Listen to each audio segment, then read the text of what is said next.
This is what I say to people when they walk up to me. They say, "Are you a musician?" I say, "Yeah." And they say, "Well, what kind of music do you make?" I say, "Do you know who Johnny Cash is?" And they say, Sure." And I say, "Do you know who Dracula is?" And they say, yeah. Well, if you put Johnny Cash and Dracula together, you get me.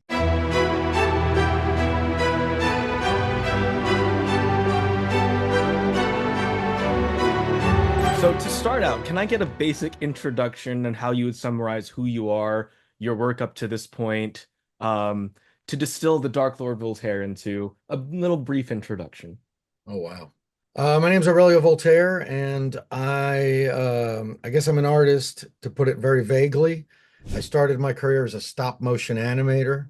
That was my childhood hobby, and I took that childhood hobby when I ran away from home at 17. I went to New York City. I immediately became a stop motion animator. I directed some of the early MTV station IDs, but then eventually stop motion animation became obsolete, and I moved on to making comic books instead.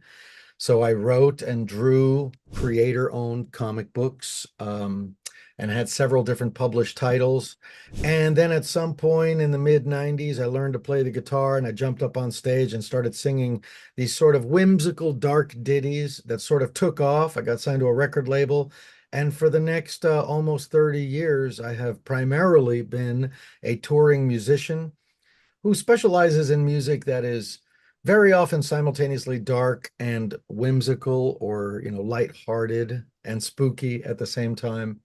I think a lot of my music gets played around Halloween. If people are not perennial listeners, they're at least like tuning in around Halloween. And then above and beyond that, I have a line of home decor and Gothic lifestyle items under the Lair of Voltaire banner. I've written a handful of books. The most recent one is called Gothic Life, The Essential Guide to Macabre Style. The New York Times referred to me as the Martha Stewart from Macabre Homemakers. So besides the music and the films that I make and the books that I make, I also have this show called Gothic Homemaking, which shows how I transform my tiny little New York City apartment into a Gothic lair and shows people how they can do the same thing with their homes. And because of that, I received that title of the Martha Stewart from Macabre Homemakers. And so now that brings us up to the present. And I just directed my first feature film, The Demonatrix, which is a horror film. So as I sit here now talking to you, I'm an author, I'm a filmmaker, I'm a musician, I am a Gothic homemaker. I do a lot of different things. But the thread that runs through pretty much all of it is that most of it involves monsters or the macabre or Halloween or vampires or zombies. And a lot of it also tends to be fairly lighthearted. The way I first discovered you before realizing who you were was through your music. When I was in 12th grade, we were doing a unit on All the Pretty Horses by Cormac McCarthy. And we were delving into like the Mexican traditions and stuff. And someone used an animated video that someone did to your song Day of the Dead. Uh-huh. Um, and that's how I heard your songs like, oh, this is cool. Let me look it up. And then I went down the rabbit hole of your music. Then that's how I learned that you were the person who wrote the Brain song for The Grim Adventures of Billy and Mandy, or I believe at the time it was called Grim and Evil. Yep, Um, that's true. so I guess the next question for me is, how did you kind of find your niche in writing songs in that dark and comedic and macabre monster genre? And how do you find that most people know you and your style and your music? I don't know that I have found a niche. If you listen, I mean, let me put it this way. I play almost every single weekend of the year. So I'm in an airport twice a week minimum. Hmm. And I'll be walking through the airport with my guitar. And for the last 30 years, people have stopped me and they've said, "Hey, you a musician?" I'm like, "Yep." And they say, "What kind of music do you make?" And I never know what to tell them, because if you pick up any record of mine, and I think there's 14 albums at this point, there's going to be some country songs on there. There's going to be some folk songs on there. There's going to be sort of like Cab Calloway style, 1920s jazz. There's going to be possibly acoustic heavy metal. I mean, Hmm. certainly, what some people would call gypsy punk, or European folk. There, I've seen you it, described as goth rock or dark cabaret. That's Dark typically Dark Cabaret is another one. So there's all of these different styles that I play with. But I recently realized that I could just tell people. So this is what I say to people when they walk up to me. They say, "Are you a musician?" I say, "Yeah." And they say, "Well, what kind of music do you make?" I say, "Do you know who Johnny Cash is?" And they say, Sure." And I say, "Do you know who Dracula is?" And they say, yeah." I say, "Well, if you put Johnny Cash and Dracula together, you get me." So, like Johnny Cash, a lot of the songs are whimsical, maybe even humorous, but he also had a lot of really hard-hitting material. And if you pick up any album of mine, you're going to find a mix of things that are serious and really heartfelt. You're going to find things that are spooky and whimsical, and you're going to find things that are completely ridiculous. So there's really, I think, a very big spectrum of content in my musical repertoire. The one thing that never ever changes is that all of the songs are stories. All of the songs are stories. Every story, every song has a beginning, middle, and an end, and every song is in some way, shape, or form a story. So I ultimately consider myself more a storyteller than I do a musician. and you just said that you're touring almost like every weekend of the year pretty much. You're taking a flight twice a week. How Just do about. you how do you find the energy to keep doing that? Well, let me put it to you this way. A lot of people wake up at, 7 in the morning or 8 in the morning, and they go and they work 8 hours a day or more, 5 days a week, right? So flying twice a week, I'll be awake on, let's say, Friday night until 4 in the morning because I'm largely nocturnal. And then at 4 in the morning, I'll go to the airport and I will sleep on a plane to wherever it is that I'm playing. It could be London, it could be Mexico City, it could be Moscow, it could be Los Angeles, it could be Chicago. And when I get there, I check into a hotel and I sleep a bit more. And then I go to the club and I'm there from the moment the doors open to the moment the doors close. But if I do that twice a week, that does not begin to compare with the amount of work that a lot of other people have to do. So, A, I don't find it as challenging as a lot of people might find it. And I love flying, I love traveling. And B, I am so incredibly lucky and privileged to be able to do something for a living that I enjoy, that it very, very rarely ever feels like work.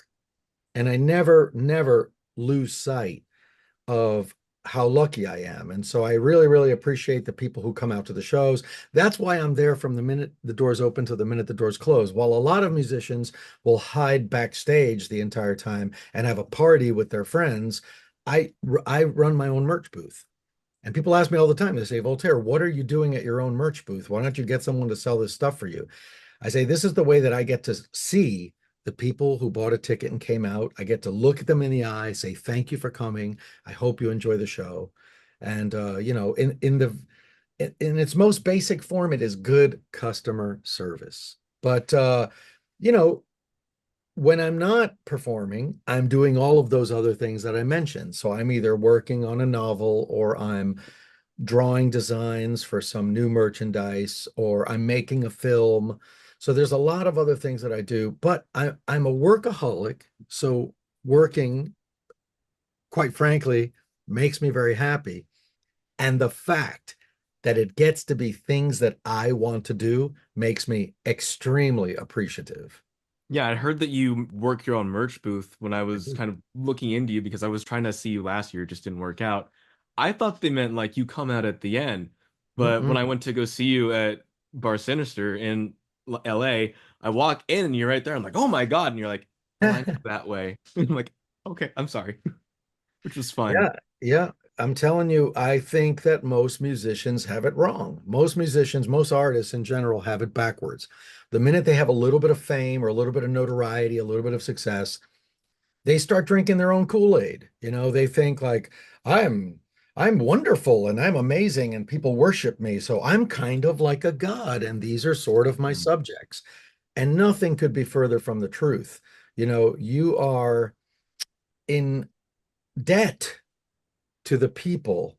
And let me just personalize this because I don't want to speak for anybody else. I am in debt to the people who buy a ticket and come out to the show, buy a CD or a t-shirt and a piece of merch, or, go to my web store and pick up some Gothic home decor items, buy my music on Bandcamp, all of these different ways, or, be on my Patreon, obviously, all of these different ways that people contribute to what I'm doing keeps me in business.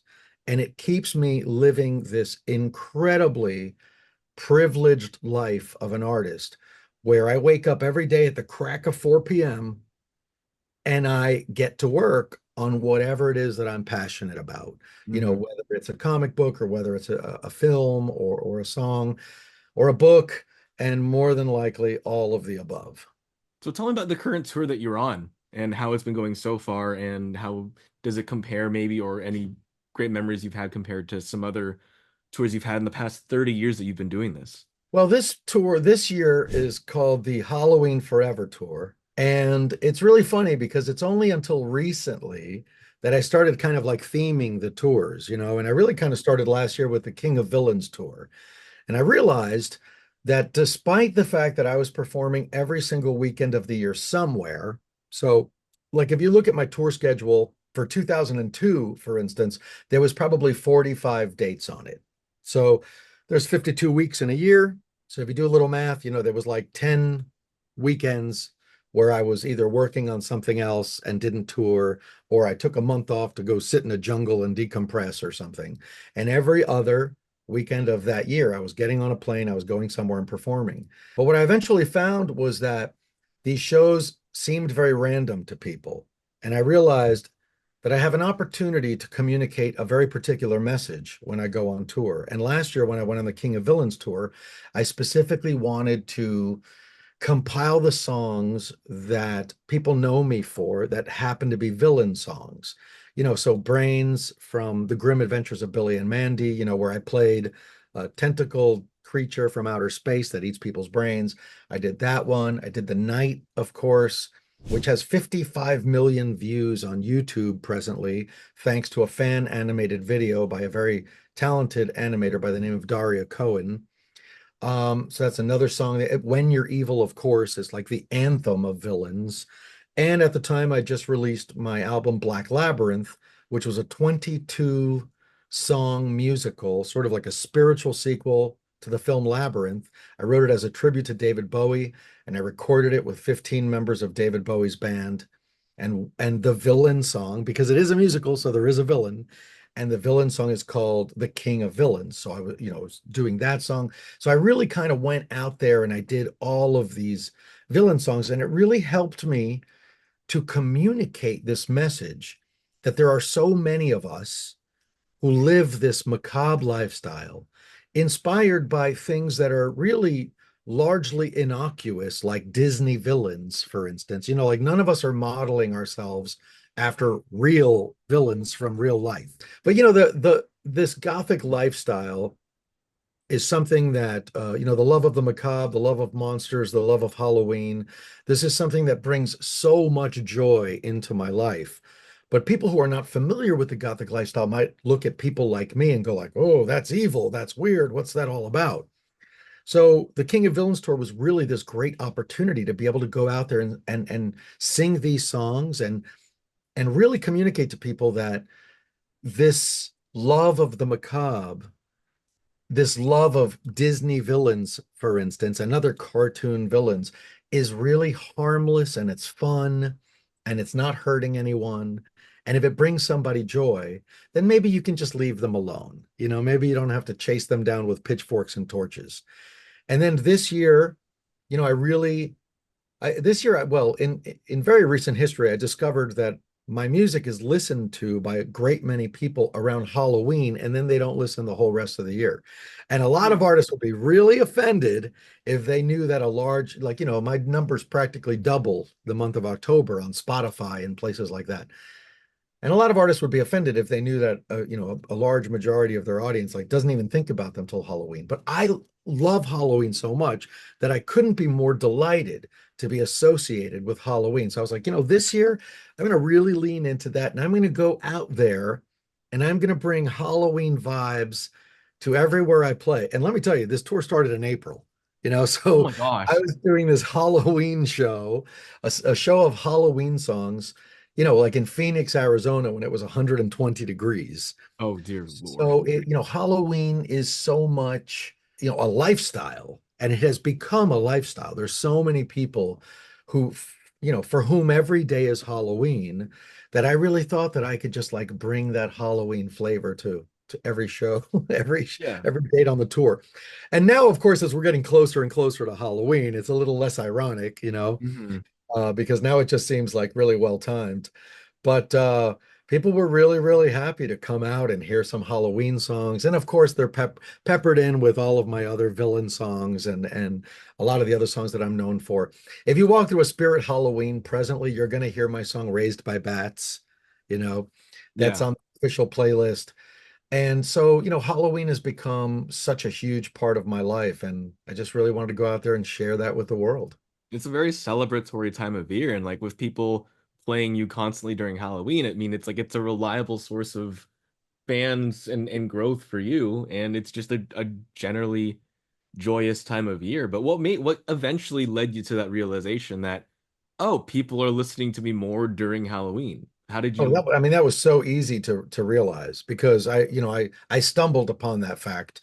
You know, I joke in my show that I only realized that I was the Halloween guy, that I'm the king of Halloween, like I'm the pumpkin king, and I joke about that at my show.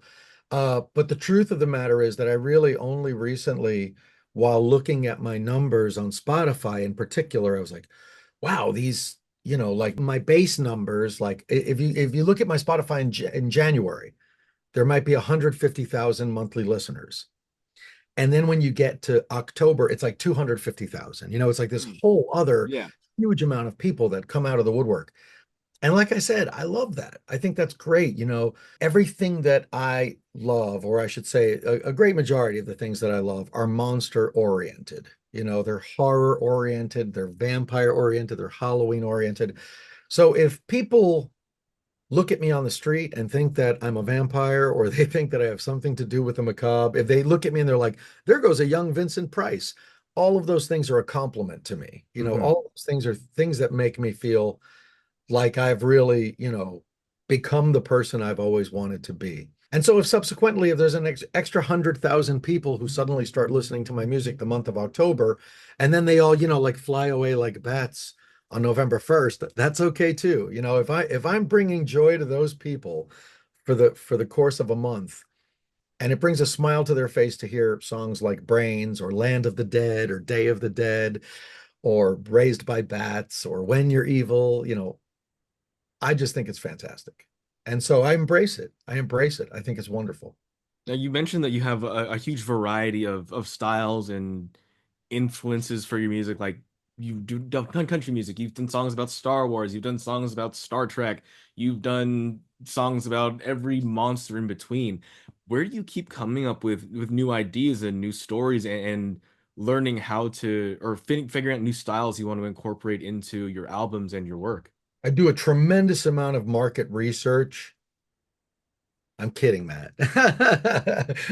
To be honest with you, the answer is so ridiculously simple. I do whatever I'm interested in at that moment. To be Hmm. honest, that's how I very much, run my business, if you want to call it that, and I run my life like a kid. I really do. Like, what am I excited about at the moment? And whatever I'm excited about at the moment is what I'm going to do. And, sometimes against my better judgment, sometimes against my better judgment. There's all kinds of genres that kind of come up, and there are artists that go, "Ooh, I better jump on that bandwagon if I want to seem relevant." So let's say hypothetically, like drum and bass or dubstep, or reggaeton. Like these are all different genres of music that at some point either didn't exist or were fairly unknown and then became very, very, very popular. And there's artists who might say to themselves, like, well, I better get on, that bandwagon. I better start making that reggaeton album if I want to be as popular as Bad Bunny or whatever it is. But I've always been of the belief that if you try to make things for an audience in the hopes that they will like it, you will make garbage. You will make garbage. I don't know why. Maybe it's because you're constantly second guessing yourself and there's no passion. That's probably the biggest part of it is there's no Right. passion in it other than perhaps the lust for fame and money, which has never, I think, really helped anybody make great art. Yeah, you're I think just it's chasing the trend at that point. yeah, and let's say you do chase a trend, like let's say you become like the most popular reggaeton artist, and 2 years later, no, everyone's sick to death of reggaeton. Then what? Like do you hop on the next bandwagon? I don't know. To me, that sounds like a prison sentence. Like I would never want to be operating that way. I will give you an example of how this works for me. So when I was working on the Gothic Life book, there was a chapter on Summerween. And I had to Mhm. come up with recipes for Summerween, cocktails for Summerween, decorations for Summerween.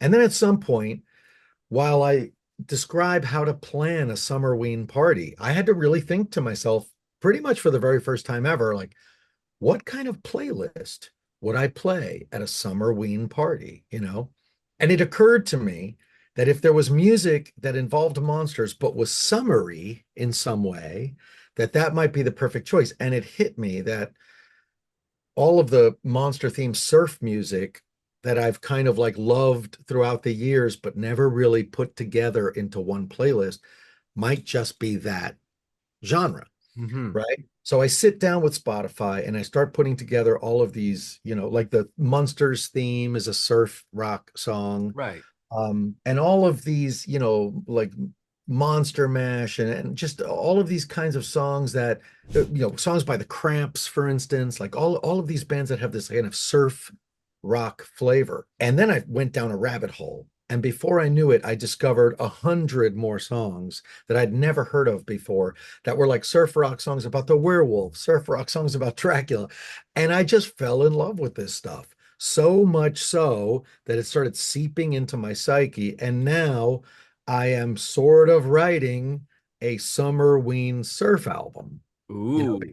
because while I had no intention of making another record anytime soon, I now have two new songs, and both of those songs are very much like in the surf slash exotica genre. So this is how it works. This is how the process of creation works for me. Like what do I get excited about? Look, Right. there was a period of time like my music has always been kind of old timey, right? Like I don't sound as much like Sisters of Mercy as much as I sound like Tom Waits or Mhm. Rasputina or Leonard Cohen, like these crooners and people who sound like they could have released their songs 300 years ago. Like you have a So lot of horns and violin in your music, is why it's so absolutely. I mean, distinct. there You was a don't hear period of that. time where there wasn't a single instrument that required electricity. Like I've slowly Right. over time added like electric guitar. When Ray Toro from My Chemical Romance came to play on Raised by Bats, that was a record that I wanted to incorporate more of a goth rock sound. And then suddenly I discovered electricity, and It's suddenly alive. yeah, and Ray Toro's playing electric guitar. But up until then, it was all violins, cellos, drums, horns, like all these acoustic instruments. Um, so my music was already very old-timey. And then when like the steampunk thing kind of came up, my love of sea shanties, my love of Jules Verne, my love of Krakens and things of that nature really suddenly had a place to go. And so I made an album called To the Bottom of the Sea in 2008 that leaned a little bit more in the direction of like pirate songs, sea shanties. And so, that's to say that sometimes trends do come along that excite me. If it excites me, that's a different story. I might want to explore it.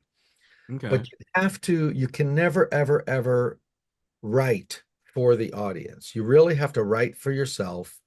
And if it makes me cry, or if it makes me laugh, or if it has me tapping my toes and, singing that tune over and over again, then I'm on the right track. I Okay. heard someone recently, I don't know if it was Guillermo del Toro, I heard someone recently say that the reason most Hollywood films are, let's say, devoid of soul is because they are made by committee and they are made using market research to try to make Mhm. films that will be successful. There are very few auteurs in film anymore. So when you go to see the Avengers, you go to see a Marvel movie, you go to see a Star Wars movie, and don't get me wrong, I enjoy them all. For they might be a bit fluffy, but they do entertain me, and I do appreciate it. But a lot of those films are made with the audience in mind. Like, what's the audience going to think of this sentence? What's the audience going to think of this costume?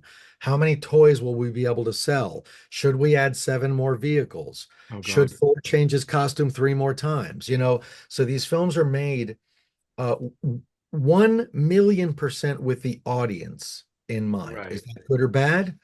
I will leave you to decide how you feel about it. But I think that from the perspective of an artist, making something that is really from the imagination of one person is bound to be more unique. Not necessarily better, but certainly more unique. I kind of came to that realization a little bit about a large part of the music industry because I used to work for Variety at one point. I was helping out with some of the music stuff, and I just noticed on Spotify they kept cranking out these ads for like Ed Sheeran's new album at the time, and then a couple months later they're doing an awards campaign for that same album. It's like that's why they were pushing it so hard. They were going after that award. They weren't really trying for the music. They were just after the accolade. These record companies.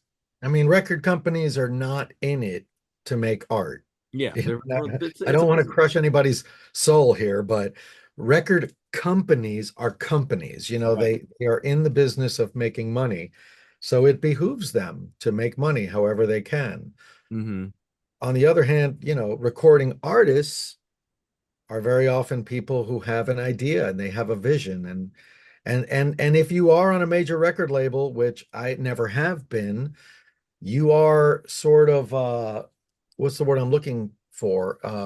You know, at the mercy of ultimately what they think. You can write, in fact, it is very common that someone on a major label, if they're writing their own songs at all, which these days is dubious, will have to write 20 songs if they're releasing 10, because the Hmm. record was going to pick and choose.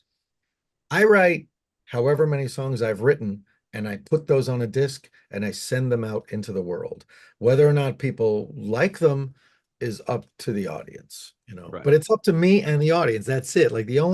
There's nobody else involved. There's no record label saying, Yeah. "Oh, It's a lot more intimate. you should dress less like a vampire." So no one's telling me things like this. I have Y- no parental supervision. Oh, nice. Just get to run wild with whatever ideas catch your fancy. Absolutely. It's wonderful. Yeah. In addition to being on a musical tour right now, you're also touring to promote your book, Gothic Life. Speaking of things that excite you, what excited you about making this book? I believe you've made another book before this about like Gothic home Yes, decor, right? I've written several books. What is Goth was, I think, my first book. Hmm. Uh, and it was kind of like it was a Gothic version of the preppy manual. What was it called? The preppy handbook. I forget what it was called. In the Oh 80s, yeah, yeah, yeah. there was this thing called like the preppy guidebook or something like that. And Yeah, and it's like this how to thing dress, how to be prep. exactly. And this was kind of like a tongue-in-cheek Gothic version of that, Hmm. because I am very, very seriously writing it from the perspective of someone who's been living this Gothic lifestyle for decades at this point, 40 Right. years, literally 40 years. But it was done with a lot of humor involved. It was done like Hmm. poking fun at ourselves because we are so used to people poking fun at us that it's kind of refreshing sometimes to just be able to poke fun at yourself. Right. There's a certain power to that. There is. And so What is Goth was my first book. That particular publisher wanted a follow-up. And at that time, this room that we're sitting in, the Lair of Voltaire, was practically a white box. I just moved Hmm. in here. So I wrote a book called Paint It Black, A Guide to Gothic Homemaking. And this is way back around 2005. And that was really the beginning of the whole Gothic homemaking thing. Since then, I've ended up doing some children's books like The Legend of Candy Claus. I wrote a novel called Call of the Jersey Devil, about a washed up goth singer who goes to play in the Pine Barrens of New Jersey. No resemblance to anyone I know. Don't ever think that. And so, writing books is, to be just very frank with you, it's not something that I do constantly. It's something that, like everything else that I do, it pops up, it seems like fun, it seems like a good idea, and I dive in. Now, having said that, one of the most exciting things about writing the Gothic Life book was the fact that I got to write it, first of all, Hmm. because after almost 10 years and over 100 episodes of making the Gothic homemaking show on YouTube, which I do primarily as a labor of love. Like no one pays me to make this show. Right. And for the most part, like sit here in the lair by myself making this show with no crew and no budget. After 10 years of doing that, or nearly 10 years of doing that, the New York Times, wrote this article about me. They called me the Martha Stewart for Macabre Homemakers. And then suddenly there were folks that noticed that the show existed.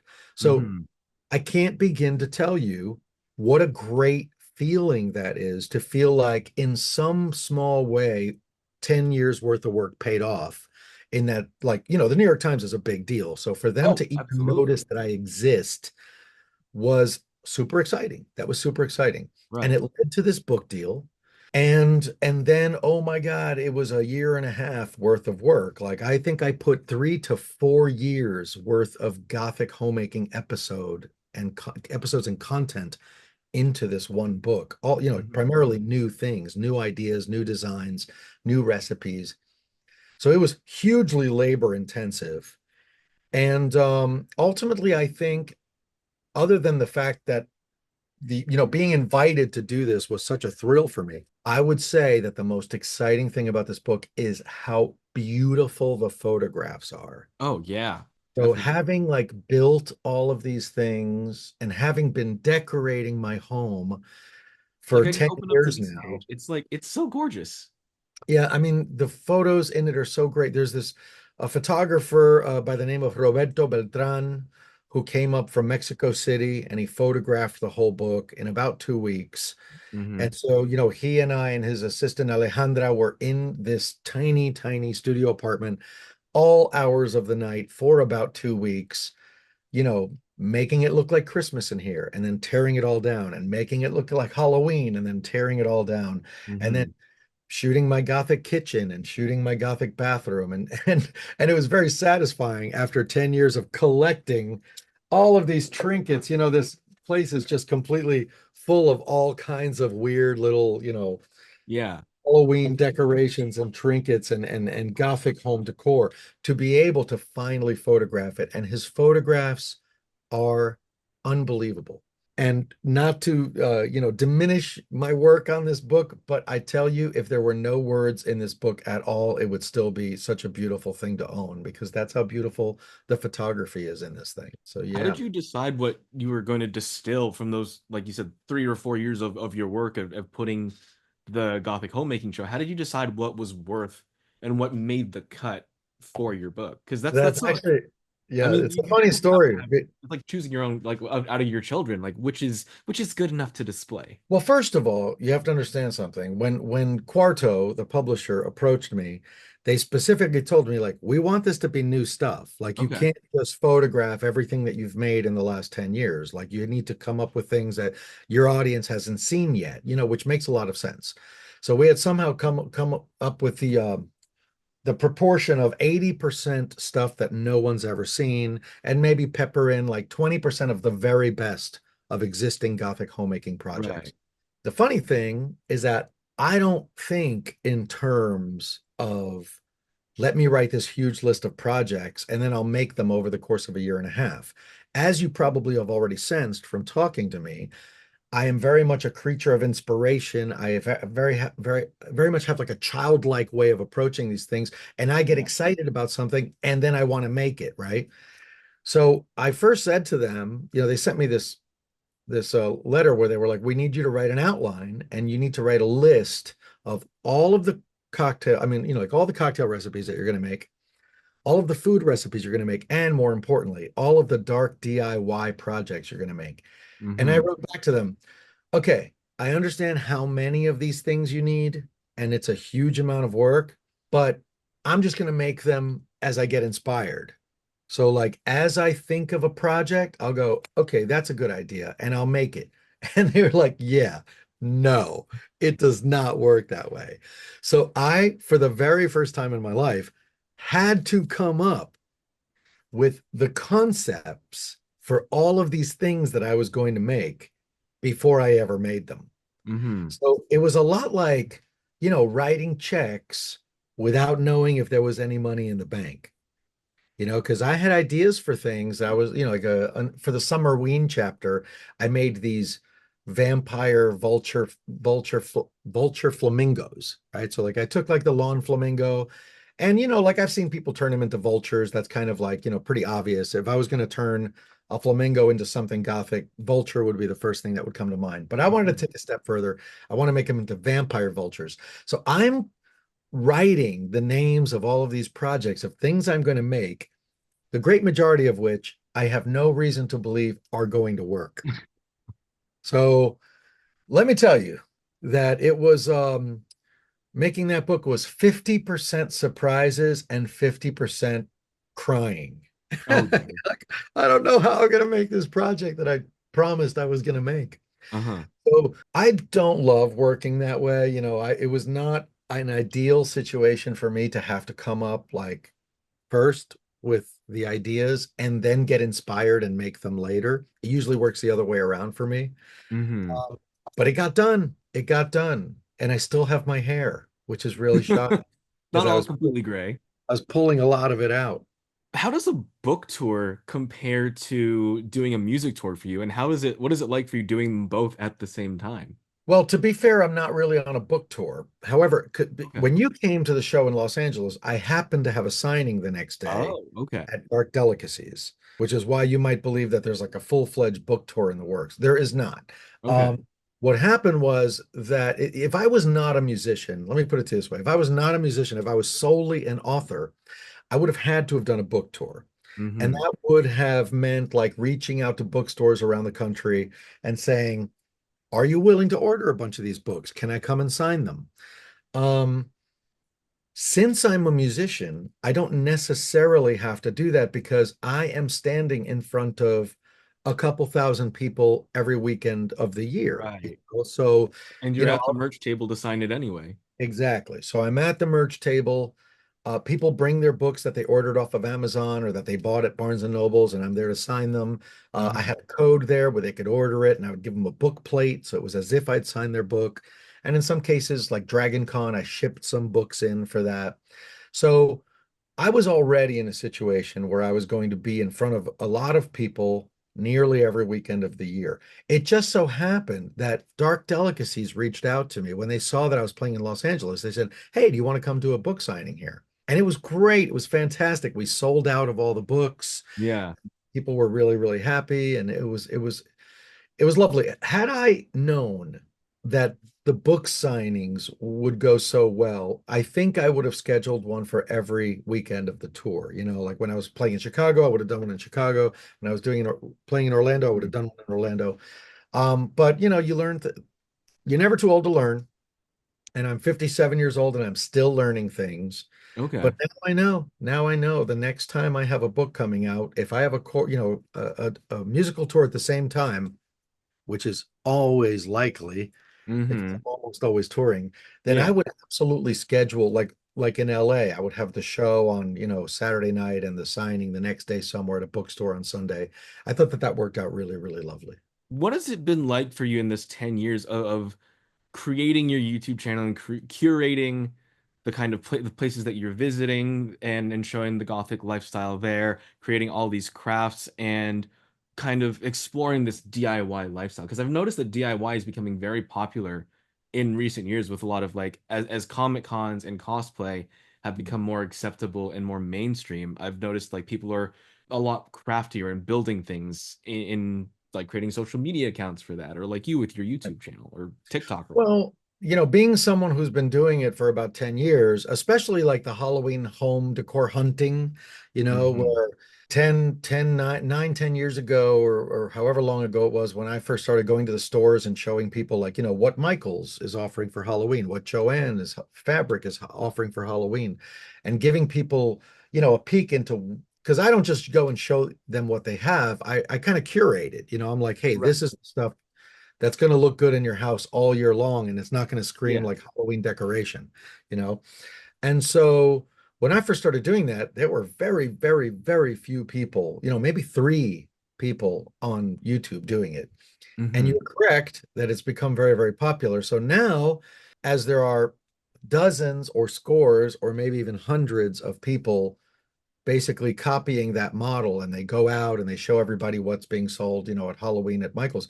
To be honest with you, I just feel like it's something that is less necessary for me to do, because there's so many people already doing it, and it's like a service. Well, I'm going to call it a service that I provided.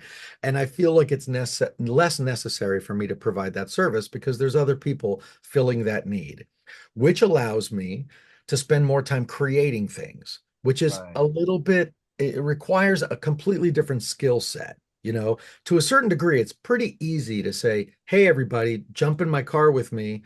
We're going to go to, wherever, Home Goods, for instance, and I'm going to show you what they have at Home Goods.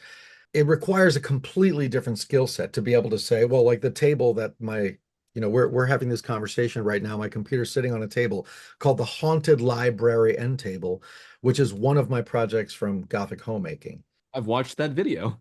Thank you. To be able to come up with a concept like this and show people a pretty easy way on how to make it so that they can have this really spectacular looking macabre table in their home requires a completely different skill set. I think there's less people in the world who have the ability to do that. So it allows me to Mhm. focus more on those kinds of things. And then the other thing that I've really been doing more of this particular season is travel videos because I'm in a unique position. As I am going to get on a plane anyway, every weekend of the year, I can take the time between the shows when I'm playing in Salem to show people what Salem is like on Halloween. Like what are the attractions? What are the stores they should go to? What are the things to do there that are fun? Sleepy Hollow is a place I went to this season. Edinburgh, Scotland, Sayulita, Mexico. Like there's just, and I've been to an incredible number of places in Indonesia that have really, really bizarre death rituals, which I filmed, which I hope to, present to my audience at some point in the near future. Mhm. So, yes, there is kind of a lot of this content on the internet now, but I think that that just means that it gives me some liberty to focus on the things that I might be uniquely skilled to do or uniquely situated to do, like, because I fly so often. To give you an example, I was watching a video the other day. Somebody, had like gotten in their car and they went to like a couple stores in their neighborhood, and it had a really, really great view count. And then I had released one of my videos. It was a Talk Like a Pirate Day nautical theme bar Oh, crawl. right. Yeah. This video is shot in Las Vegas, Los Angeles, Orlando, New York, and Arizona, and a few other places. So, like, we're talking, this is the kind of production quality that Discovery Channel doesn't even have. Like they Mhm. they honestly will not pay for, their crew to go to 7 different states for a half-hour episode. I'm uniquely positioned to do stuff like that, so Right. I just try to lean into the things that I can bring to an audience that might be unique. But Yeah. I'm going to rant for a second. The mysterious algorithm Mhm. has made it harder and harder and harder to reach the audience that wants to see you, because I'm not even trying to reach the people who don't know who I am. I Yeah. have 250,000 followers on YouTube, for instance. But if I make a video and people hit the subscribe button and they hit the notification bell, YouTube still doesn't send them the video, Mhm. because we now live in an algorithm driven world, where the goal of these platforms, Instagram, Facebook, YouTube, TikTok, is no longer for the artist to connect with the public that wants to connect with the artist. It is now about selling ads, and the best way to sell ads is to be able to pinpoint which videos are getting the most traction. And the way they do that is completely mathematical. And so if I put out a new video and let's say hypothetically it gets 1,000 views an hour for the first 3 hours, which is a lot, that it will be considered an underperforming video and it will subsequently not be shared Mhm. with the other 247,000 people who actually want to hear from me. Yeah, like I've been You know, subscribed to you for years, and I've never been like suggested to watch one of your videos. Like I have to It's go and look for it myself. it's a different model, and I nobody likes to hear artists complain, which is Mm, why I'm not here to complain, but I am here to explain. You right, know, so it's a new model, and it's the world that we live in now, where the concept of you as an artist making something, developing a fan base, and them wanting to see what you've made next right, is a broken system. It's intentionally broken. And so things like Patreon are a godsend because, obviously people who sign up for an artist Patreon are saying, I like you and I hmm want to make sure I hear from you. So I'm right, going to give you $1 a month or $2 a month or $100 a month or whatever it might be to ensure that I always know what you're doing. hmm And so, I don't know how much longer Patreon will be around for, but that really is kind of the last bastion of that connection between the hmm artist and the audience, where you are guaranteed to know what the artist is doing. And then short of that, it's, me going on tour and the people, everybody who bought a ticket, who found out about the show, because they may not have found out about the show for all right. the reasons that I've been talking about. Everybody who found out about the show and bought a ticket, those people, they write to me, they say, is there going to be a meet and greet at the show? And I tell them, as you already know, the whole show is a meet and greet. If you come to the merch booth, you're Yeah. going to meet me whether you like it or not. We can say hello and we can take a picture together. And merch sales are not obligatory. As long as hmm you come up and say hi, and I get to tell you, I hope you enjoy the show and thank you for coming out tonight. All's good. Yeah. So my day job is I work in social media marketing. So even we don't know how the algorithm So works. you're to blame. I'm sorry. But even we don't understand how the algorithms work sometimes, and things change at the drop of a hat. And if it's hard for us, where it's like our profession to do that, I can only imagine where how hard it is for musicians and artists like you to kind of keep track of it when it's not your primary focus. Your primary focus is creating. I had a, well, I still have this hope of making this sort of spooky travel show. Hmm I haven't done yet. I've been making these little spooky travel episodes, but I had an idea for a show called A Light in the Shadows. And it's hmm a pun because it's not a light in the shadows, but a light to land. So it's to a light, Oh. land. So I'm going to take you somewhere shadowy. I'm going to take you somewhere where something mysterious and perhaps disturbing is going on. And hopefully by the end, we will all understand that, like these particular burial rituals, for instance, or these particular customs are how those people see life, and that there's nothing particularly weird about it. It's just different. hmm And so I went to Indonesia, and that's where I started my travels, Mexico and Indonesia, and I shot a whole bunch of footage of things that are really, really, really spectacularly unusual. hmm And I started making these episodes, and the first one that I made was called Dragons of Komodo. And so I'd gone to the island of Komodo and I had made this episode. I rented a boat and a crew. Okay. Oh. I rented a boat and I chartered a boat with a crew and me. There was nobody else on the boat. It was me, the captain, the first mate, the cook. It was like five Indonesian guys and me on a boat. And we went to the island of Komodo to film these Komodo dragons. So you can imagine the amount of effort, the amount of expense that went into this. hmm And I traveled to literally the other side of the earth to do it, and I put myself in harm's way. Could have Those gotten eaten by a dragons Komodo are dragon. dangerous. I'll never forget. So the episode comes out and it got less views than when I did like a monthly newsletter. Oh, wow. It was so disappointing, but you know, it's not the audience. You can't, as a creator, you can't get angry at the audience that they're not finding you. You hmm can get sad, but you can't get mad at the audience because they're not watching, because 99% of the times they don't know it exists. They just don't know it exists. So these are the kind of struggles. You Yeah. you asked me earlier, like my level of work. This is where most of the stress goes to. It goes to, hmm I'm spending thousands of dollars of my own money. I'm not getting paid to do this. Are people going to see it? Like, that's it. Are people going to see it? And the Yeah. answer, sadly, very often is no. Hmm.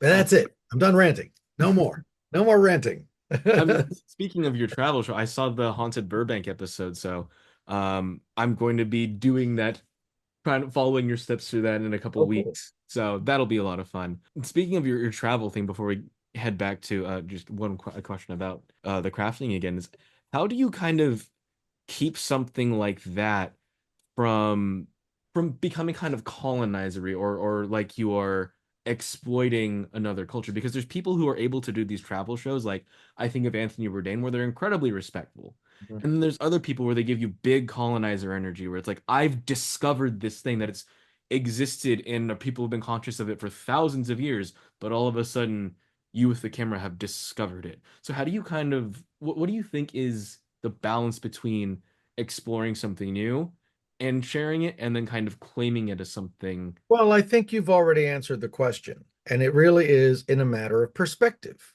right? Mhm. So, to give you a very, very specific answer, when I filmed the Dragons of Komodo episode, you know what? Let's forget that one. I made an episode about Isla de las Muñecas, Island of the Mhm. Dolls in Mexico City. So, this is an island in this place in Mexico called Xochimilco, which is like a series of canals. And allegedly, there was this man who had gone mad. I think the story is that he found a drowned child in the river and was really traumatized by it. And he lived alone on this tiny little island, like within all of these canals. And Mhm. he found a baby doll, and he somehow associated this plastic doll with the drowned child, and he like nailed it to a tree, and he slowly started collecting all of these dolls and decorating this tiny little patch of island that he had with all these dolls, to the point where it got super, super, super creepy, in that everywhere you looked there were discarded dolls, right? Mhm. So I went and I shot an episode, but I have my perspective of why I'm going there and what I hope to encounter. My mind is open. I'm not, I haven't made up my mind about what I'm going to encounter. I want to go and I want to see and I want to learn what this is all about. So if you watch that episode, your question is going to be answered, because I go there. And of course, I love the macabre. So I'm taking in all of this macabre imagery. Mhm. But if you put my episode against, say, an episode that the Discovery Channel made, or any one of these other, cable channels that made these episodes that were like, a man went mad and he decorated an island full of dolls that are haunted. And people go to the island, they're like, oh, yes, I definitely feel some evil vibrations here. And it's exploitive. It's just simply exploitive, you Right. know? And so I saw some of those episodes. The great majority of the comments on my episode were, wow, I really expected to see an episode similar to what the Discovery Channel did or what some of these other cable channels did, where they sent a crew there and like they wanted to show this twisted, weird man's work and like how he was demented and how, the island's full of ghosts and demons and I just go there and I try to explore it from the perspective of, who was this man? Why was he there? Mhm. Was he lonely? You know, were these dolls somehow a comfort to him? And so I just, my goal is different from that of the, let's say, more exploitive, non-scripted television world. Okay. Sensationalizing it. When it comes to reality shows, I mean, let's be very frank and let's be very honest. They make their money by reeling people in because they're going to show them something like demented and weird, and they're going to Right. villainize someone. Usually somewhere along the line they're going to villainize someone. They're going to say this person's a monster, this person is disgusting or whatever. That's not why I'm there. I'm there to find the reason why it makes sense. Mhm. That's the difference. I'm there with an open mind. I want to understand why this makes sense to the people who are there. So I go there as a student. I don't go there to claim anything other than I want to witness and I want to learn. And I want to show you what I learned. and that's it.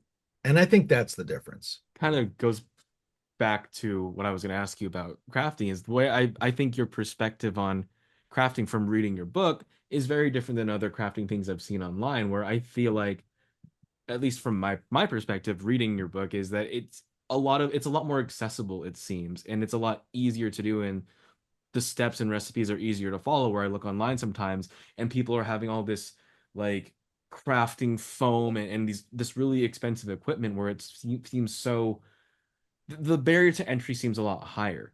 Was that an active choice on your part, or is it just kind of how it ended up? No, no, no. It's very, very conscious. And I'll tell you why. Because I understand that there are people who are going to pick up this book who have been crafting for a decade, Hmm. and they're going to be people who pick up this book who have never folded a paper in half. So what I wanted to do was I wanted to create something that was first and foremost, visually stunning. That would be just great to leaf through and look at and be like, wow, that's so pretty. Yeah. Wow, these are really fun ideas.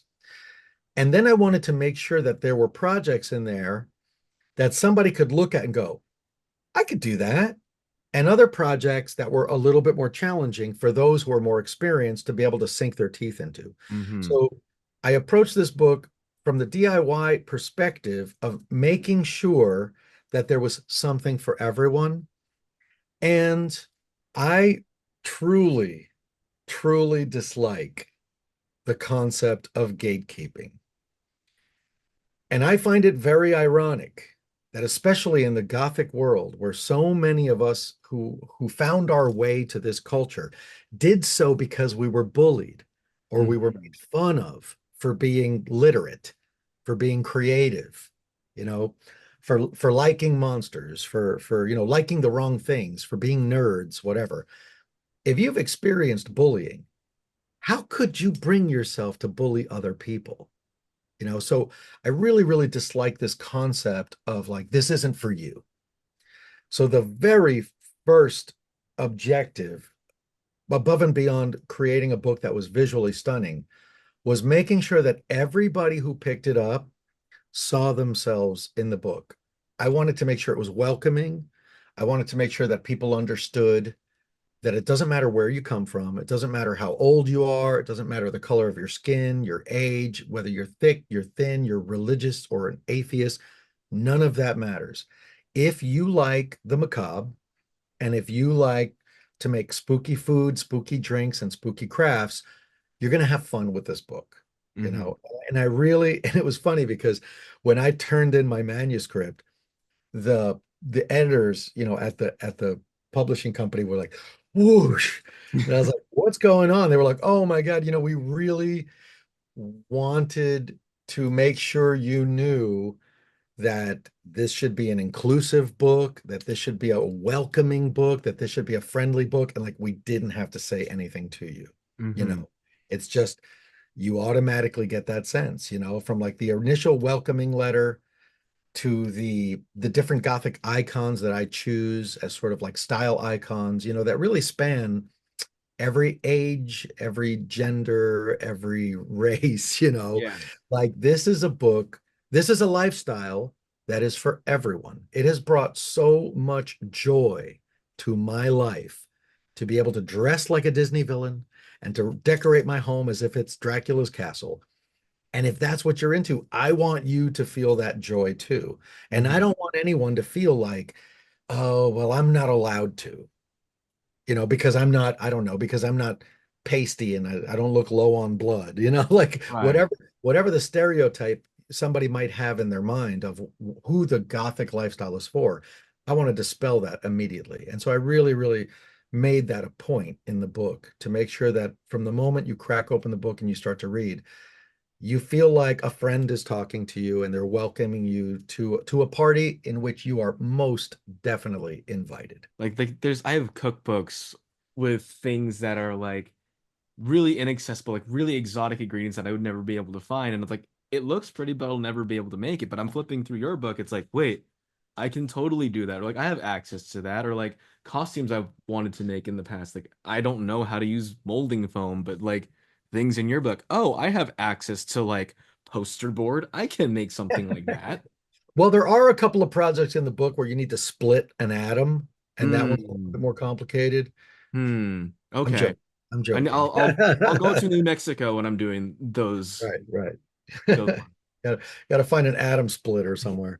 So you also mentioned earlier that you've got a movie coming out, and I saw on your social media that you also have a movie with Doug Jones that is going to be streaming at some point soon. That is true. It's already on Amazon. I saw Oh, it last okay. night. Yeah, it was very exciting. So don't get too excited. I have the tiniest, cameo of anybody in that film, and I Hmm. was so thrilled to be there, and I was so thrilled to be working with Doug Jones, who's just such a lovely individual. And a Incidentally, horror icon. yeah, absolutely. When you came to my signing at Dark Delicacies, I saw him the day before at Dark Delicacies. Oh. Yeah, he was there signing a book of special effects makeup from the show Discovery, in which he Hmm. played Saru. It was Glenn Hattrick, so makeup effects guy, very talented makeup effects guy. And he was there signing his book, his new special effects book, and Doug was there as well to sign. So I saw Doug the day before. He is such an incredibly sweet individual, and he is just so positive and so welcoming. He's one of these people who lets you know right away, like, you are you belong here. You belong, and he will give you a big hug, and he just always has a smile for everyone. So he's an incredible positive force above and beyond being hugely talented and being this horror icon. So when I had an opportunity to play a part in his version of Nosferatu, I was, of course, over the moon. I had forgotten how short it was. So I saw it last night. Like, if you blink, you're going to miss me. But I'm still so thrilled to be in that. But yeah, so that was filmed, gosh, I want to say 8 years ago. So it Hmm. finally came out. And you can see that now on Amazon Prime and I think Apple TV as of October 18th. I'm in Velocipaster. I have a somewhat longer part, but still a short cameo in a completely bonkers film called Velocipaster It's about a a meme priest. movie. People talk about Yeah. it as a I mean, meme. it's I guess you could call it like intentionally bad. Yeah. It's like like a Z movie, not really a B movie, but it's smart. It's not a film that's bad because they didn't know how to make a movie.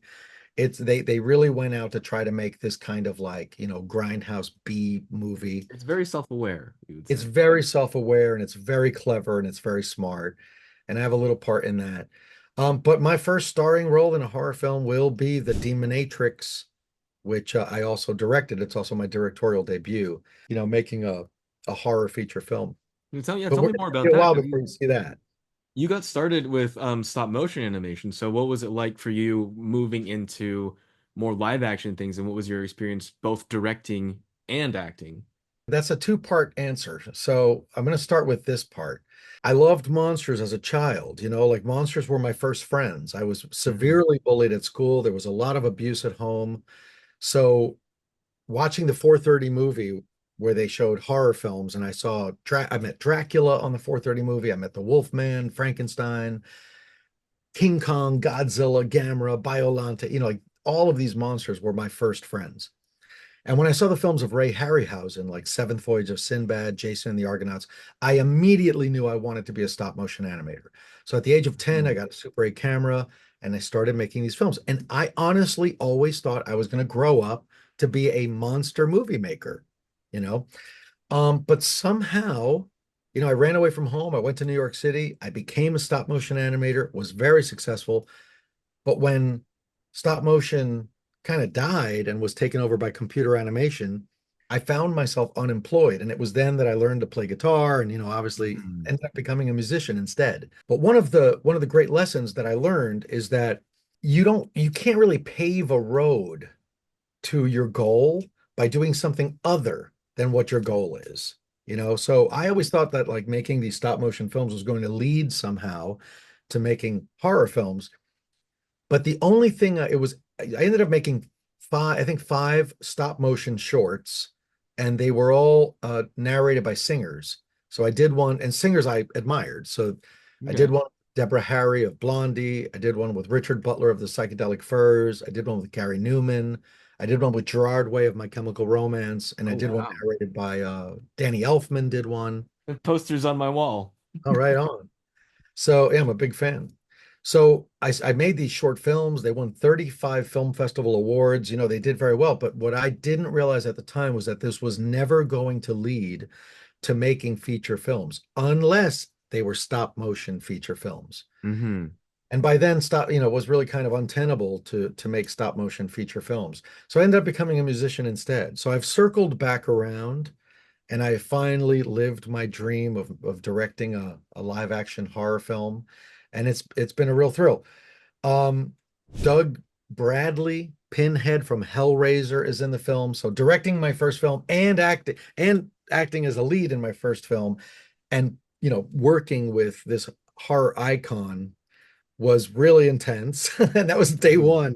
Day one of the shoot was Oh, Doug scenes. so you're just diving Oh my in. God, dove right in, and I was a little afraid. I'm not gonna lie. I was kind of Yeah. nervous. Our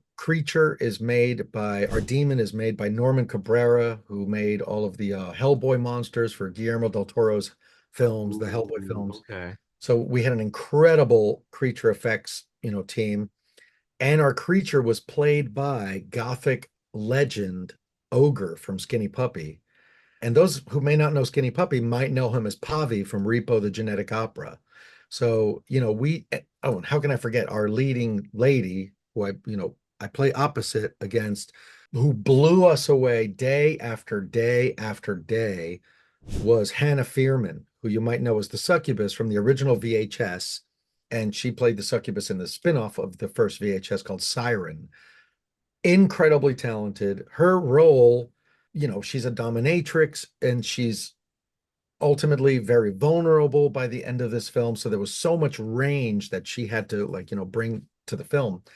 And she just blew us away day after day. So like just an incredible cast, an incredible crew.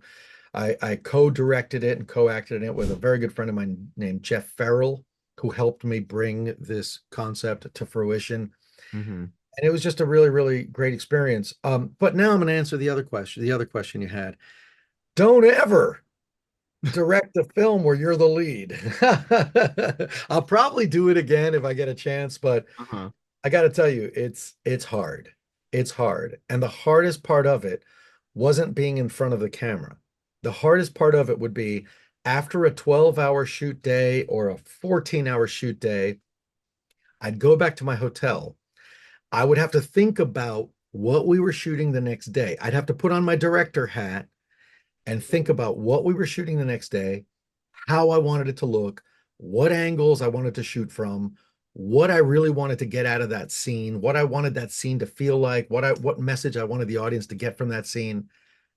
And that's a tremendous amount of work and a lot of stress. And then I'd have to learn my lines. Uh-oh. Yeah. So after doing this monumental amount of work, like once I got back to the hotel at 1 in the morning or 2 in the morning, I Hmm. would then have to open up the script and memorize all of my lines for the next day. So that Hmm. was really, really, really the biggest challenge, and it was really rough. Yeah. And I discovered that it's a lot easier making Gothic homemaking, where I can have a screen. I could like look at the screen and go, "How's my hair look? How's the lighting?" You could And just then shout at Orville everything's good. Carry Dedenbacher. on. Yeah, so I'm actually assistant directing a play and I'm acting in the play right now. For me, the first day where I had to like direct alone was nerve-wracking because like, oh God, are they gonna listen to me? And the acting thing is scary for me. I only have 4 lines, but I'm portraying someone I know in real life, Fritz Friedman, if you've ever heard of him, a publicist. Okay. Um, and I'm inviting him to the show. So Ooh. that's the nerve-wracking part, is that Yeah. our director gave me the role because I know him. So Okay. that's a little bit nerve-wracking If it for me. makes you feel any better, so when I played my very first show ever, I think it was 1995, maybe. Hey, that's the year I was born. I had been playing the acoustic guitar for 3 months. I was still putting my fingers on the strings, one finger at a time, strum, and then putting one finger at a time, strum. This is how I was playing the guitar. I had written a few songs. I'd written When You're Evil, Ex-Lover's Lover, Uh-huh. Underground. I had a handful of songs that I'd written, and I was doing a cover of a psychedelic Furs song called The Ghost in You. And as Richard Butler, the lead singer of the Furs, was a friend of mine and a neighbor at the time, I invited him to the show. And so the lead singer of the Psychedelic Furs is sitting in the audience, and I'm playing guitar at at like, student level, and I'm Uh-huh. singing a song of his. And after the show, somebody came up to me and goes, "Is that Richard Butler from the Psychedelic Furs?" And I said, "Yeah." "And did you not just play one of his songs?" I said, "Yeah, I did." And they're like, "You have balls of steel." That's amazing. It was then that I realized that no, I do not.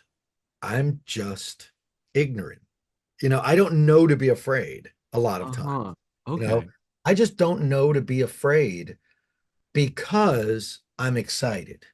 Okay. And again, come back full circle to that. It's like if something excites me, that that idea that I'm going to have fun doing this, whether it's building a gothic table or whether it's making a horror film or whether it's, you know, playing the lead in a horror film, just the thought that it's going to be so exciting to do cancels out whatever doubts I might have about whether I might be skillful enough to actually do it. So That's I would say to insane. you, have fun. Make sure it's fun for you because if it's fun for you and you're on stage having fun, however, Mhm. that manifests itself, whether it's really intense and dramatic or whether you're laughing, like however it manifests, as long as you're passionate and you're on stage and you're having fun, I believe the individual that you're playing will be able to appreciate it. Fingers crossed. I've noticed recently that goth, horror, emo, all of that has become acceptable as a year-round thing. Whereas maybe 10 years ago, it was weird if you were like still the emo kid, or it was horror, or it was the joke that, yeah, you never outgrew your emo phase. Have you noticed that? And do you have any idea why it's now kind of become more acceptable? Well, look, society is changing very, very, very rapidly. The concept of acceptance is a concept that's fairly new to the first world. Hmm. I grew up in the 80s where it seemed perfectly okay to beat people up because they were different. It was rough. It was rough Hmm. for people like myself who were weird. It was rough if you had dark skin. It was rough if you loved the wrong kind of person. It was rough if you were wearing the wrong kind of clothing, you know. And society is changing very, very rapidly. And the concept of accepting people the way they are is, it's kind of taking off. Thank goodness. Hmm. And so I think that that might be an element of it. But also, media is really helping to destigmatize things like goth. And I'm going to give you an example. The Wednesday show on Netflix Hmm. was, if I'm not mistaken, the very first time in cinematic history or in television history where the character of Wednesday was referred to as a goth girl. So she's always been this dark, weird character. She's always been an Uh-huh. Adams. But to the best of my knowledge, at no point did they ever use the word goth. And if I'm not mistaken, in the original Beetlejuice, which came out in the 80s, Lydia Dietz was also never referred to as goth. Yes. But Huh. she is in in In Beetlejuice Beetlejuice, 2. Beetlejuice. So the concept, the idea that the Gothic subculture is this thing that exists, is this thing that is like fairly normal. I think that like a couple of decades of kids hanging out outside of the Hot Topic also helped to kind of, put it on the map, let I people remember under when Hot Topic was scary. It was the let the store that normal like your people know parents that it said, was a "Don't you thing dare that go is, in." a thing that existed. So I really feel like Wednesday, who is very much, the protagonist and the hero of this show, despite her, you know, borderline homicidal and psychotic personality, and the fact that she is referred to as a goth girl, I think personally is inspiring a huge generation of young people, young girls, young boys who are going to be discovering, the macabre lifestyle, whether it be fans of horror, whether they be, goths themselves, whether Hmm. they be enthusiasts of Halloween. I really think that there's this whole new wave coming of interest, which is another one of the reasons why I really wanted to make my book, Gothic Life, The Essential Guide to Macabre Style, very welcoming for people at all levels. because I know that there's people who did not know what goth was last year, Hmm. looking at this book and they're intrigued and they want to pick it up and leaf through it. And I've always, always, always tried to put a positive face on this lifestyle. I've never wanted to be Right. someone that's been like, this isn't for you, or this is dangerous and weird and terrible, go away. I've Hmm. always wanted to make sure that people understood that the joy and the enjoyment that I and the happiness that I have derived from this subculture and this lifestyle is something that's available to anyone who wants it. It's not considered weird to like wear sports jerseys throughout the entire year, even though like basketball is only from this month to this month. It's not considered weird to wear like comic book hero shirts throughout the year, even if there's no Marvel movie coming out. Why was it, do you think, ever considered socially unacceptable or weird to dress in like a Halloween style or dress goth or dress emo? Like what made that different and what made it, do you think, socially acceptable to pick on people like that? Well, I mean, look, humankind has always been afraid of the unknown, and when something's just outside of their understanding, it's unusual. Unfortunately, since the dawn of time, man has been afraid of whatever man did not understand. Hmm. And so if you grow up in some tiny little town and it's very, very common for people to be sports fans, and you see people all the time in baseball caps and, a jersey of their favorite sports team, that's somehow completely acceptable. But then somebody walks into the bar, with a cape on and looking like Dracula, and then that becomes a real problem for that individual. And I know because I've been there a million times. I still have situations to this very day where people come up to me in a bar, for instance, and they'll go, you a vampire? I'm like, no. They're like, do you think you're a vampire? I'm like, no. I'm like, do you think you're a member of the Yankees? Like this happened just a couple days ago. This guy had a Yankees cap, Yankees shirt. Like, do you think you're a member of the Yankees? Like, no, you like the Yankees and I like vampires. That's it. Uh-huh. There's nothing more to it than that. How did that You know, conversation end?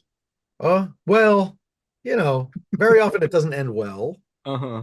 But I always just, like I said, I always try to put a positive spin on things. I always try to put a positive spin on things. But when this guy asked me, like, you a vampire? I'm like, sometimes I'll look at people and I'll go, how old are you? Oh, 27. And you believe in vampires? And that sometimes that ends the conversation right there. Uh-huh. I get a drink in my face either way. But I just explained to him. I try to be cool about it. I try to be like cutting but cool.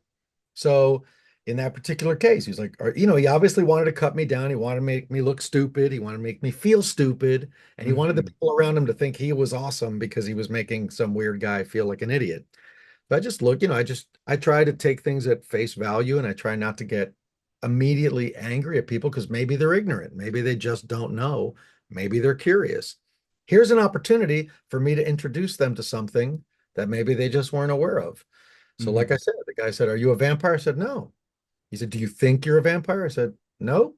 Do you think you're a member of the Yankees? And of course, he's a bit standoffish. I said, you are wearing a Yankees uniform, but I mean, to the best of my knowledge, you're not, a member of the Yankees, are you? He's like, no. I'm like, right. You like baseball, and I like horror movies. And that's all there is to it. Hmm. What are you drinking? And that's it.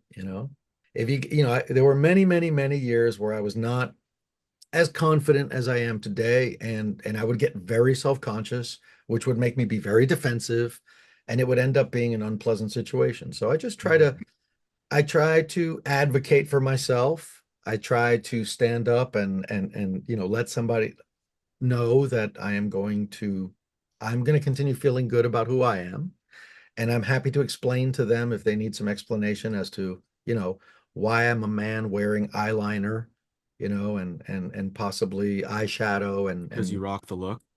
because a little guy liner now and then is necessary.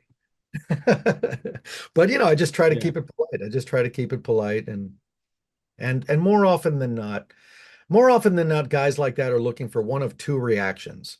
They're either looking for you to instantly back down, like, oh, I don't want any problem, man. And then they're going to really ramp up the bullying, or Hmm. they're looking for you to get angry so they have someone to fight with. And when you don't provide them with either one of those options, they're stumped. They don't know what to do. They're like, oh, wow, this guy's just There's a treating third me like a option. human being. He's being polite and cordial. And damn, maybe I should buy Dracula a beer, you know? Yeah. And I also try to have a sense of humor about things, like I understand that I dress a certain way and I understand that I have a certain style and that it might be unusual to people. So I usually beat them to the punch. Sometimes if someone comes up and goes, you have an unusual style. I'll say, yeah, I like to think of myself as like kind of like a disco Dracula. And then they'll laugh. So, and again, we get back to if you can poke fun at yourself before they poke fun at you, then you kind of disarm them. And they sort Right. of, Yeah. you know, So you mentioned that some of your first friends were monsters. What do you hard. think about those early horror movies and seeing these stories about monsters drew you to them? Because a lot of the times in those movies, that's kind of the opposite effect. They don't want you Well, to I have a very sad answer for you. And the answer is that when I was a child and I was discovering monster movies, I was already surrounded by monsters, but I was surrounded by human monsters. And, I learned the hard way that to give you an example, just because someone's a priest doesn't necessarily mean they're good or that Hmm. they're incapable of evil. Just Right. because someone is the CEO of a company and they are respected in the community does not mean that they are not going to do some really, really awful things to you when no one's looking. Hmm. The wholesome children at school who would wait for me outside, and 20 of them would drag me to a field and take turns spitting into my mouth and humiliating me in however they could. I couldn't run home because if I ran home and my stepfather was home, then I'd get beaten up, physically beaten, because I did not stand up to the bullies. No matter how hard I explained that like I'm one person and it's 20 of them, there was nothing good enough. And ironically, my stepfather was a psychiatrist, but he was like a macho Cuban psychiatrist who Hmm. everything for him was about masculinity and manhood and being gay was the single most terrible thing that could ever happen, to a man becoming gay. And everything about me as far as he was concerned, was gay. So I was at the receiving end of a tremendous amount of abuse and other kinds of abuse that we won't get into and bullying. And I was, I was living my life surrounded by real monsters. Then I turn on the TV and I see Dracula and I see the Wolfman and I see King Kong. And I sort of immediately have this reaction of like, oh, they're monsters. But I start to realize that they're safe. They're completely safe. They're not going to jump out of the TV screen and do anything to you. Hmm. They're not going to hurt you in any way. And above and beyond everything else, they're honest. They're easily recognizable. You're like, there's Dracula. He's going to drink your blood. There's King Kong. He's going to grab you and he's going to take you to the top of the Empire State Building. They're easily recognizable. So it was a way, I think, psychologically as a child to be able to explore these dark feelings that I was feeling in a very, very safe environment. And then this other thing occurred where the adults around me would then see me as a small child gravitating towards zombie movies and vampire movies and horror movies. And they would be mesmerized. They'd be like, I don't understand. How could this little boy not be afraid of these monsters? Like, I'm an adult and I'm terrified of them. I can't watch this stuff. How is he Hmm. okay with it? And that made me feel powerful. So for the very first time in my childhood, there was something about me that made me seem like I was in control and made me seem like I had some kind of power, you know? And that is how monsters became my friends. That was is both, as you said, sad, but also incredibly like empowering. I mean, I love my life. I love how I have decorated my life. I love the aesthetics of my life. And I don't know if any of this would be here if I experienced a childhood full of kindness. And I don't know how I feel about that. I'm not here to tell you that that's good or bad. Uh-huh. But I honestly wonder, like if Right. my very first memory of being a human on Earth wasn't as dreadful as it is, and if then subsequently, if I didn't, if the world didn't pile on tons and tons and tons of other terrible, terrible, terrible experiences in the first 17 years of my life, I don't know if I ever would have gravitated, towards horror, towards Mhm. goth music, towards the gothic subculture. I honestly don't. Okay. But it's kind of a moot point to explore it Mhm. because what happened happened. Here we are. And I like to believe that I've made the best of it. You've kind of touched upon some aspects of like Latino culture and like supernatural and macabre and horror. At Universal Studios this year, one of the mazes is Monsters of Latin America. So, as a Cuban American, does does that part of your culture um, influence your perspectives on horror or your perspectives on the macabre or the supernatural? Absolutely. Absolutely. But I'll tell you that, I was born in Cuba and I grew up in the United States. And after running away from home, Spanish was my first language. I grew up in a Cuban household. So I spoke Spanish before I went to kindergarten and started to have to learn English, Hmm.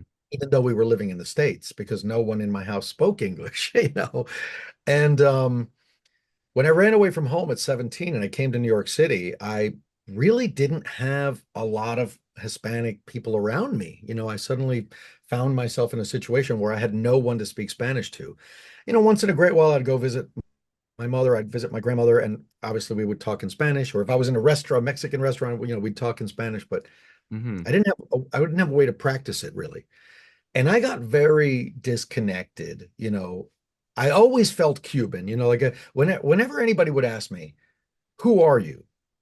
Cuban, I mean, human would always be the first one. And then after human, it would be Cuban. And then after Cuban, it might be goth. And then after goth, it might be stop motion animator. Those last two you could trade back and forth. But Cuban was always at the very, very core of how I identified, how I saw myself. Right. But a miraculous thing happened because 5 years ago, I was in Mexico City performing there, and I fell in love with a woman in Mexico City whose name is Mayumi Toyoda. And we got engaged. And I subsequently have been living in Mexico City and in New York City. So she and I bounce back and forth. She's either in New York with me or I'm with her in Mexico City. So we're almost always together. And now I speak almost exclusively in Spanish.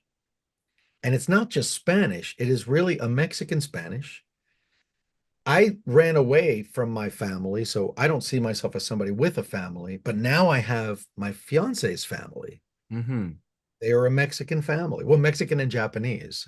So, but growing up in Mexico, they grew up in Mexico. They're very Mexican, and I have this whole friend group in Mexico now, and I lived there, a lot of the time, and I have first of all relearned Spanish. My Spanish is better than it's ever been. And I am immersed in Mexican culture. And I hope not to offend my Cuban friends out there, but I now have much more in common with Mexico than I do with Cuba because I'm living the Mexican experience for Right. years. So much so that when I made the Demonatrix, when I filmed the Demonatrix, when I play the part of a priest whose name is Father Veto, I made him a Mexican priest. And I bought all of his clothing in Mexico. Oh, wow. And I bought all of the furnishings for his sleeping quarters in Mexico. Hmm. And I spent weeks combing Mexico City for religious artifacts and for Bibles and for crucifixes and for the things that he surrounds himself with. And it doesn't end there because he's my age and he grew up in Mexico. So what did he listen to as a teenager? So he's a fan. This character is a fan of Los Caifanes, which is a very popular Mexican band. They're kind of like the Mexican equivalent of The Cure. So I Okay. went to Okay. great lengths to find a Caifanes t-shirt from the 80s because despite being a priest, he's a human being and he has Mhm. interests outside of the priesthood. And he's a huge fan of this band. And I'm looking into getting the rights to playing their songs in the movie, but Ooh. he is very much a fan of Mexican rock from the 80s and 90s, you know. There's a film clip of a movie that they're watching, which is a classic Mexican horror film. So, I want very much for my newfound family and my newfound friend group in Mexico to watch this film and realize that it's a love letter Hmm. to this culture that has given me, a new home and a new family. Hmm. So I'm still Cuban, but my attachment to Latin American culture is now a lot stronger with Mexico. With American horror, I feel a lot of it, in at least in recent history, has been slasher focused. Where if you look at like Japanese horror, a lot of it has to do with demons and spirits and possession. When I think of Latin American macabre horror and style, I think of like La Llorona or like Dia de los Muertos, things like that. How do you what is characteristic in your perspective of what Hispanic horror is and Latin horror is? Well, I agree with you. I think that Mexican horror is more folklorish, Hmm. which is one of the things I love about it. As somebody who's a storyteller, as somebody who's like music is old-timey, and obviously I love things that are sort of antiquated. I love that Mexican horror tends to be more folkloric. And I dare say I think that American horror tends to lean more towards the slasher element and like the torture porn element because we live in a meat grinder, like Hmm. we live in a place where, you know, anybody can buy an AK-47, and walk into a shopping mall because they had a bad day and gun people down, and I'm going to make a metaphor here or an analogy perhaps, they say that Godzilla is a metaphor for the atomic bomb to the Japanese Hmm. people, right? So Japan experienced something no country in the world, no other country in the world experienced, and that is, an attack via atomic bombs. And that's got to be really hard to process. Right. The idea that somebody could push a button and an entire city and everyone in it could be vaporized or melted is just so horrifying, and they have firsthand experience of that. So presumably that's where this idea for this enormous monster that's a radiation monster, it's awakened by radiation, comes out of the ocean and pulverizes Tokyo to a fine dust time after time after time after time, sort of reliving, the horror of the atomic, bombs that were dropped. Hmm. I would say that we have a similar phenomenon with American horror in that there's so much carnage in this country that perhaps these films where, one unhinged individual feels like he needs to, every Halloween slice everybody up, or you got Mike Myers and you have Jason and you have Freddy Krueger. Freddy Krueger is at least a little bit more creative, in that he's, a nightmare Yeah. demon, so to speak, but comes from that same tradition of like one warped individual who does bad things. Look, I have nothing against any of it, and I can't wait to see Terrifier 3. I Hmm. it's really good and it's really over the top, and I look forward to seeing it. I love killer clowns myself, but I can't help but to believe that that is why American horror sort of skews in that direction. And that is because horror has long since been a way to process, and it was for me. So we're kind of coming full circle here. But horror and monster movies and all kinds of films that delve into the darkness are a way for us to process our own feelings about terrible things that are either happening to us or happen in society around us. Hmm. What do you So think? kind of to go a little bit on that, and I mean, you can answer this one off the record, or you don't have to answer this one at all. But do you agree with the statement? And I've heard a lot of people say this, especially in context. There was a horror class that I unfortunately didn't get to take when I went to college that was looking at Jordan Peele's horror films. But do you agree, or to any extent, with the concept that all horror is political? Oh, I couldn't disagree more. I completely disagree. Hmm. Now, political is a very broad term. So you know, if you want to somehow take what I said about Japan, there's politics involved. Obviously, it was a war. It was a war due to politics. So if we look at it in that sort of broad way, then I don't know, maybe, but no, I think that a lot of horror are flights of fancy, Mm. like you have to understand ultimately that horror is made by artists, just as comedy is made by artists and romance movies are made by artists. And all it takes for one of these stories to be created and to be developed is for one person to have an idea. I had the idea for Demonatrix. It is a really weird idea, that a priest comes to the aid of his very good friend and neighbor, a dominatrix, when she accidentally summons an incubus demon. Hmm. And why? I mean, where is this political? I mean, no. I mean, well, to some degree it is actually, because I personally feel like we live in incredibly polarized times. And while this was not the impetus for making the film, one of the things that I really want to get across with the Demonatrix is that people can be friends. Like Hmm. they don't have to agree with each other. We have these two polar opposites, right? We have the priest who, if you believe everything you're supposed to believe about priests, is pious and follows a certain religious doctrine. So he does not engage in lustful activities, et cetera, et cetera. He's good. Hmm. And then you have the dominatrix, who you could say, if you're very religious, is not pious and does not subscribe to certain religious doctrines and is doing something that has its basis in lust. Hmm. So, to the untrained eye, you might say the priest is good, the dominatrix is bad. And that's the world that we now live in, where if you vote for the wrong person, if you vote for someone I am not going to vote for, you're evil, you're bad, and I can't talk to you. And I think that this world is becoming really fractured. I think it's extremely dangerous. And I want to show that two people who are on complete opposite sides of life can, in the very least, be good neighbors, you know. So is Hmm. that political? I don't know. But the idea was spawned when I was friendly with a dominatrix who had a house that was directly across the street from a church. Hmm. And I just used to get such a giggle out of that. I just used to get such a giggle Right. knowing that, she was a dominatrix. She was a professional dominatrix. I was well aware of the activities that she was engaged in, which are perfectly fine for that profession, but some people would have a lot of trouble with it, Hmm. especially religious people might have a lot of trouble with the activities that took place in this home. And I always thought to myself, like, what if her mail was accidentally delivered to the church and the priest had to come over to give the mail to her?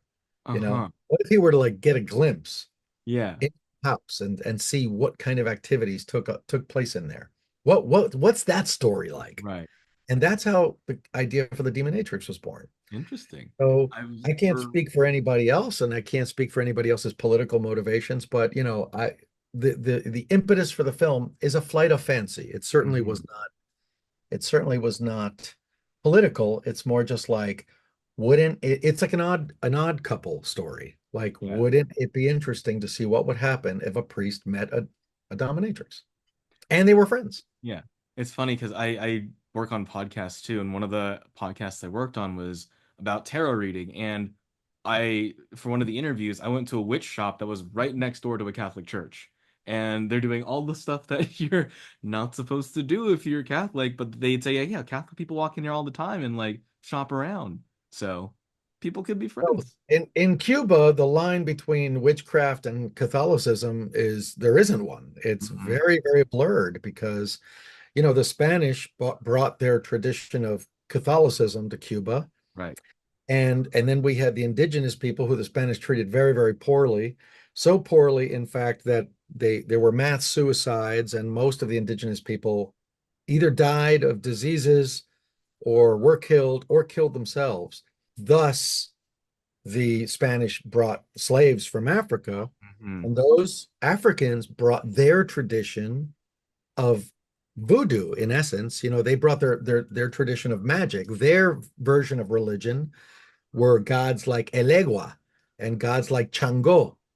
And they were immediately told, you are not practicing any of this stuff. They were Mhm. immediately told, you are not speaking your language. You're going to speak Spanish and you're going to love God. So what they did was they just superimposed the names of all of these Catholic saints onto their gods and carried on with their magical traditions. But instead of saying I am praying to Chango, they would say I'm praying to Santa Barbara, the Saint Barbara, and they'd have a Okay. statue of Saint Barbara.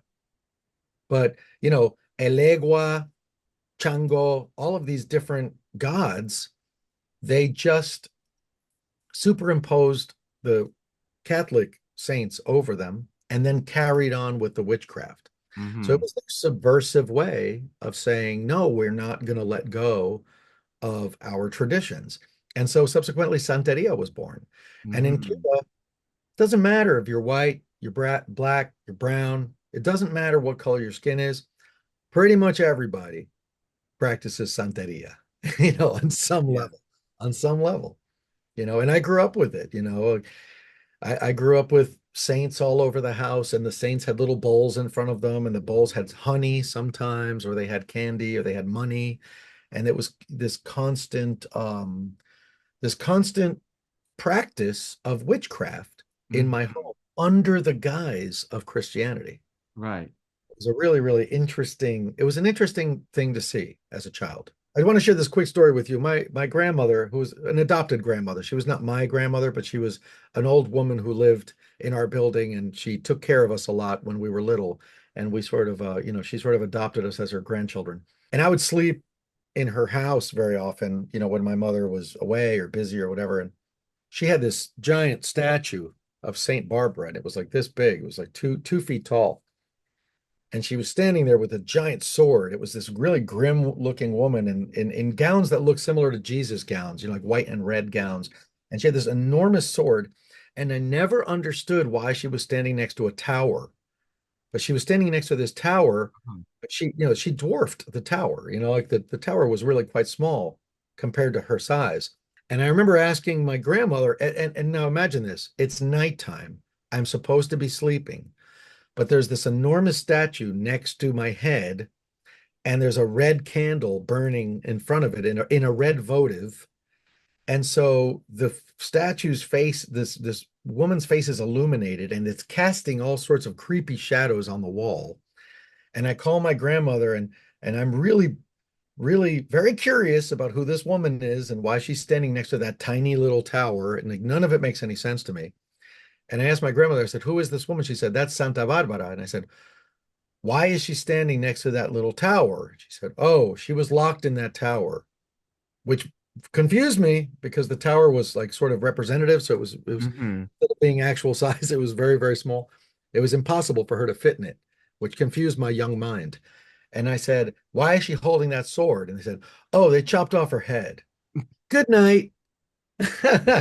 you know. Wow. So I just remember that, being a child and laying there in this room with all these creepy shadows being cast by red votive candles, and the statue of a woman with a sword next to me, who I now know is like who her headless body is inside of a stone turret. It was fun times, fun times. It also didn't help any that I don't know if you know this, but Cubans send their children to bed with a café con leche, or at least my family did. And a café con leche is a cup of warm milk with a shot of espresso in it. Oh, lovely. Yeah, and to this day, I don't really understand how that's a good idea. So, you got to sit there jittering, looking at this Yeah. statue with their head cut off for a good long while till you fell asleep. Do you think that maybe that blend of Catholicism and native culture is why maybe so much of Latin horror is based on folklore, or do you think there's other reasons there? No, I don't think so. I mean, like if you look at, I always tell people that in Mexico, you're more likely to see a skull than the Mexican flag. Hmm. And you see a lot of Mexican Oh flag. yeah, a lot of calaveras everywhere. Skulls are absolutely everywhere. And that's pre-Hispanic, you know, that's pre-Hispanic. The concept of death was prevalent in daily life, as I understand it. I'm not a scholar, so Hmm. I'm only speaking from hearsay, from stories that have been told to me.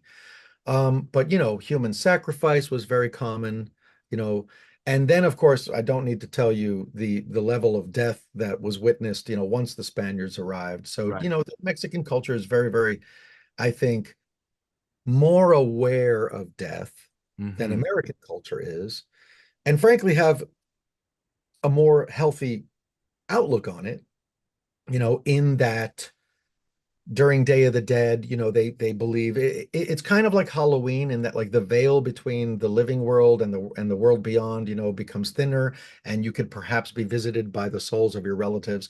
But while we don't take that very literally in America, in Mexico, entire families will have a picnic Yeah. overnight at the grave of a deceased family member, and they will bring the food that that person liked to eat, and they will bring the drink that that person liked to drink, and they will sit there all night long remembering that person, talking to them as if they're there.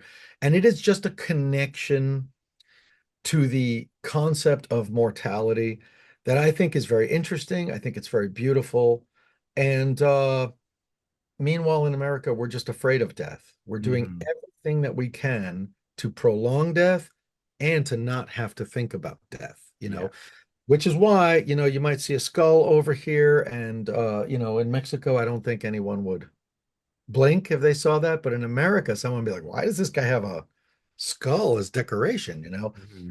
So I think that folklore in general, plays a much greater part in Mexican culture than it does in America, because folklore in America belonged primarily to the indigenous Indians, to the Right. American Indians.